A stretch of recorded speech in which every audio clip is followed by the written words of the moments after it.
ஆழமறியாமல் காலை இடாதே. ஒரு கிராமத்தில் ராஜு என்ற இளம் சிறுவன் வாழ்ந்து வந்தான். அவன் மிகவும் தைரியமானவன், ஆனால் அவரது தைரியம் பல நேரங்களில் அவசர முடிவுகளாக மாறியது.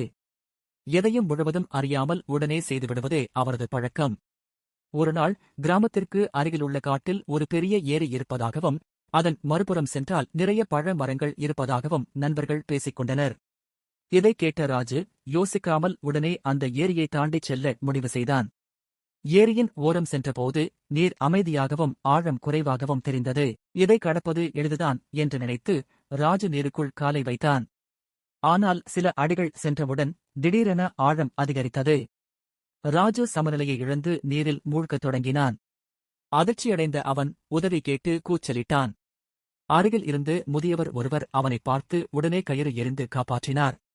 கரைக்கு வந்த பிறகு முதியவர் மென்மையாக, ராஜு, ஆழமறியாமல் காலை இடாதே. எதையும் செய்வதற்கு முன் அதன் விளைவுகளை அறிந்து கொள்ள வேண்டும் என்று அறிவுரை கூறினார். அந்த நாளிலிருந்து ராஜு எந்த முடிவையும் அவசரமாக எடுக்காமல் நன்றாக சிந்தித்த பிறகே செயல்படத் தொடங்கினான். கதைநெறி: ஆழமறியாமல் காலை இடாதே.